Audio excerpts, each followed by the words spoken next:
Magluluto po tayo ngayon. Isa na naman po itong negosyo idea at ito po ay ang masarap na espasol. Syempre po, pwede pong pang negosyo, panghandaan o pang merienda man. Panoodin nyo po hanggang huli dahil tayo po ay may costing at ipapakita ko po sa inyo yung aking mga packaging na gagamitin.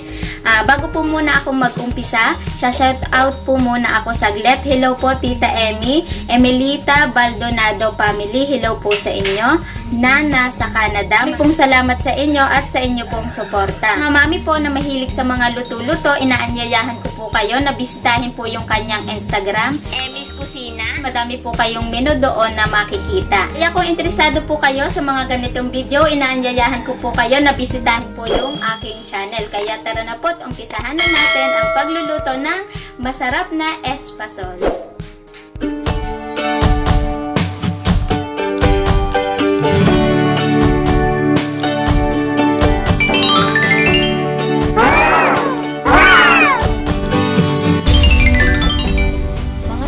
Sa ating espasol, gagamit tayo ng 1 kilong rice flour, 2 kilo ng gata, kalahating kilo ng asukal na segunda, at 2 ebap. Kaya tara na po't umpisahan na natin ang pagluluto.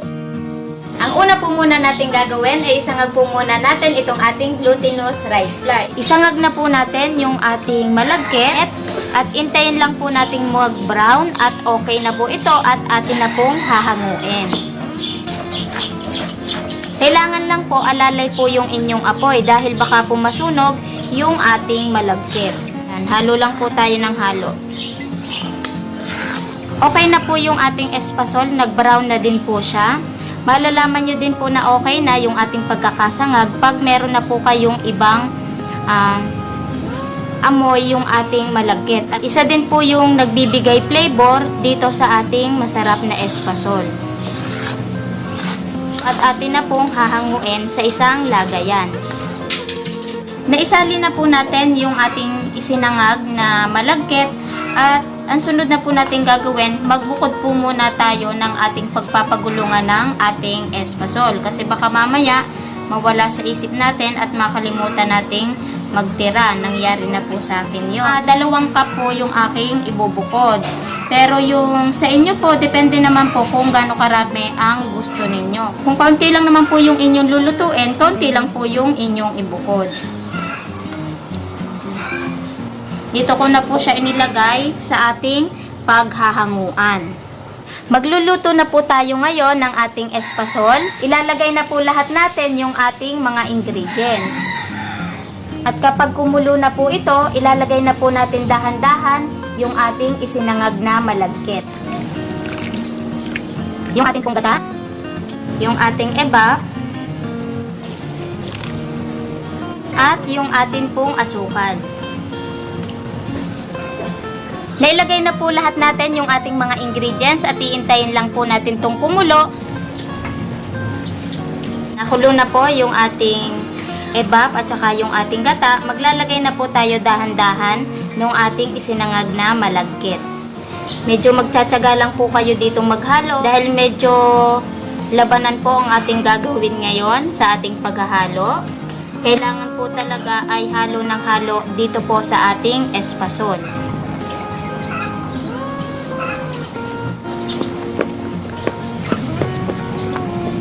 Nailagay na po lahat natin yung ating mga ingredients at kailangan po siya ay haluin ng haluin hanggang sa kuminis itong ating malagkit.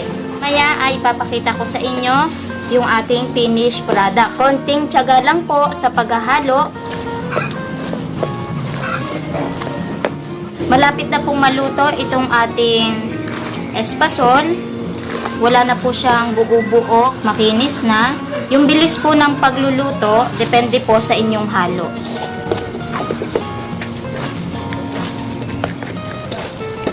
Luto na po yung ating espasol, okay na po ang pagkakunat at hindi na din po siya buo-buo. Ngayon ay hahanguin na po natin ito.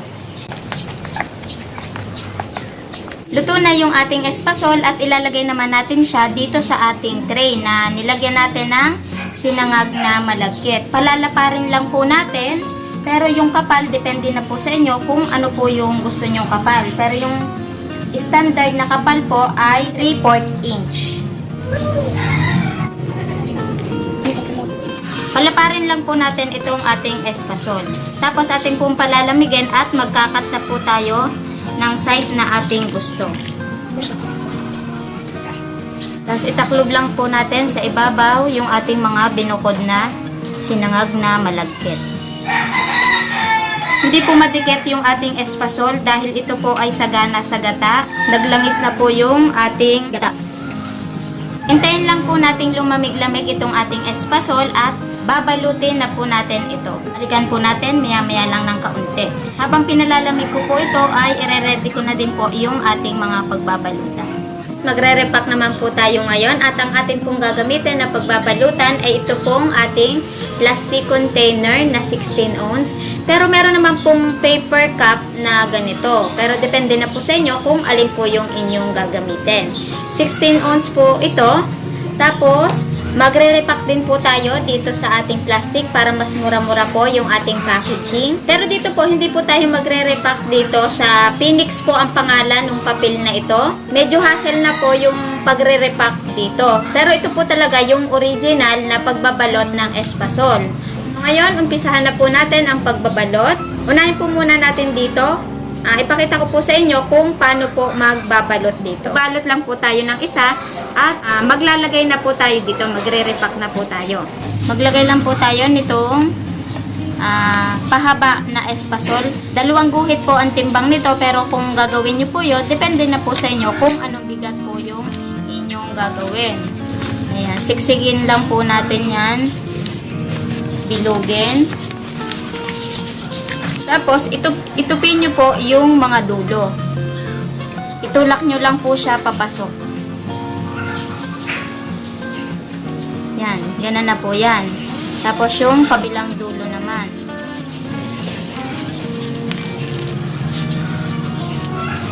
Okay.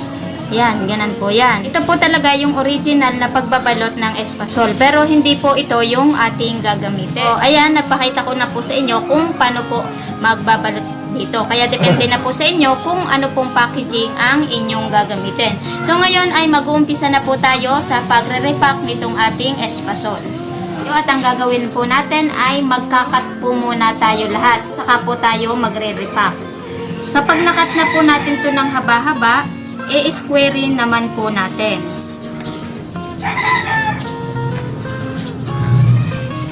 Nakat na po natin ng haba-haba at puputulin naman po natin to ng ang size ay 1 by 1.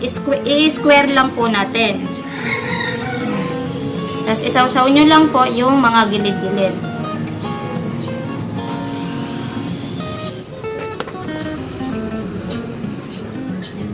Tapusin lang po natin to lahat. At magbabalik po tayo mamaya. Ngayon po tayo po ay magre-repack na po ng ating espasol at ipapakita ko lang po sa inyo yung ating mga nagawa. Gagamit po tayo ng timbangan para pantay-pantay po yung dami ng ating espasol. At ito po yung ating mga paglalagyan. So ngayon, umpisahan na po natin ang pagre-repack. Ang una po muna natin gagawin ay timbangin po natin itong ating lagayan. Tapos, ibalik po natin sa 0 para lagay na lang po tayo ng lagay. So, ngayon ay 300 gram po ang ilalagay natin dito. 300 gram na po ito. Lagyan lang po natin lahat yung ating mga paglalagyan at magbabalik po tayo mamaya. Isisilar lang natin itong ating nasa plastic.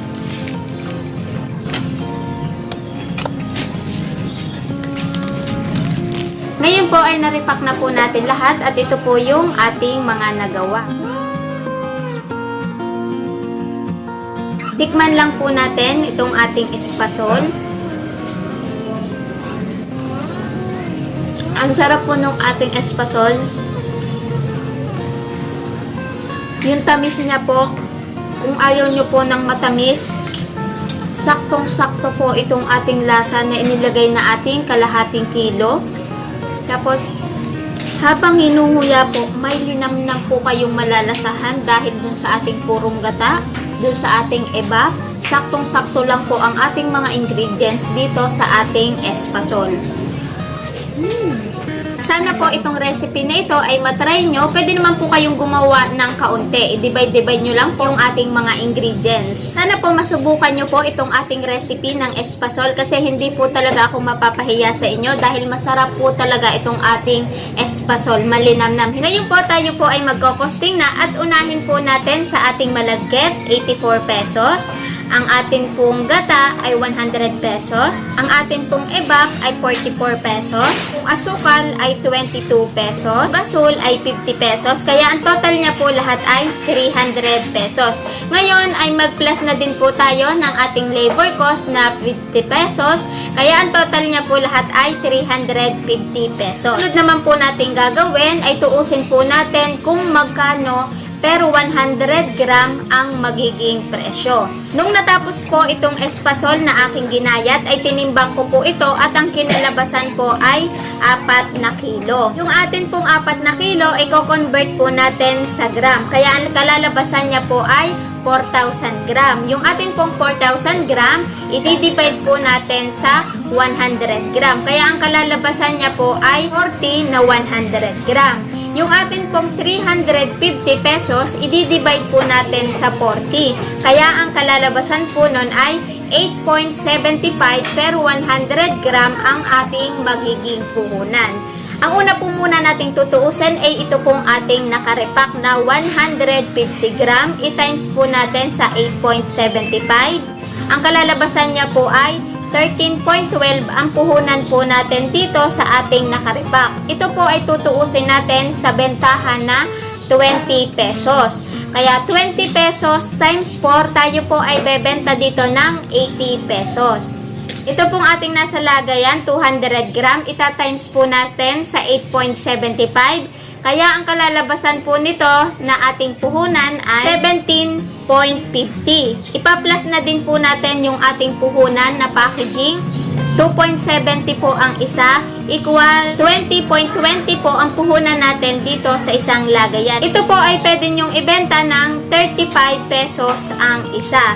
Para sa mabilisan po, pwede nyo namang ibenta ng 3 100. Ngayon po, ito po ay tutuusin ko ng 3 100. Kaya tayo po dito ay bebenta ng 100 pesos. Ito po yung ating 300 gram. Ita-times po natin sa 8.75 equals 26.25 po itong ating espasol. Ngayon, i-plus na din po natin yung ating packaging. Ang puhunan dito po sa lalagyan na ito ay 3.40. Kaya ang total niya po lahat ay 29.65. Ito po ay ibebenta po natin ng 50 pesos. Tayo po ay nakasiyam na lagayan. 50 times 9 equals 450 po ang mapapagbilhan natin dito sa ating 300 gram. Pag pinag-plus-plus po natin yung ating mapapagbilhan, tayo po ay bebenta ng 630 pesos. Ay ima-minus naman po natin yung ating puhunan na 350 pesos. Pero magpa-plus pa po tayo doon ng ating mga packaging na ginamit. Ang total po lahat noon, kasama na po yung ating packaging, yung ating plastic at yung ating pong toothpick na ilalagay po dito. Mamaya sasabihin ko po sa inyo kung paano yon. Total po lahat ng ating packaging ay 40 pesos. Kaya ang total niya po lahat ay 390 pesos. 630 minus 490 pesos, tayo po ay tutubo ng 240 pesos. Malaki po ang tubuan dito sa espasol. Kung magagamay nyo po ang paggagawa ng espasol, madali lang pong gawin. Ang technique lang po sa paggawa ng espasol, sa pagluluto para mabilis nyo pong maluto ang espasol, kailangan po ay continuous lang po ang halo. Halo lang po ng halo.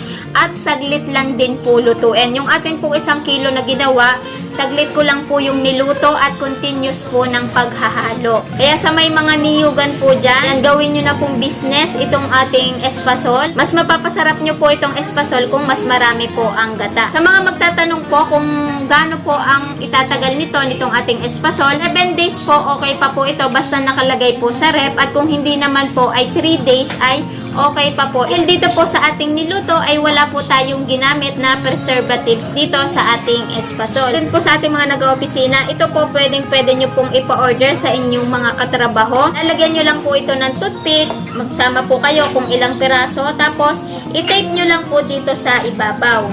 Ayan. Para kung kakainin na po nila, pwede naman pong tusukin na lang. Hindi na po nila kakamayan, hindi na po magdudumi yung kanilang kamay. Sa mga mahal po nating OFW, alam ko pong namimiss nyo ang pagkain ng Pinas.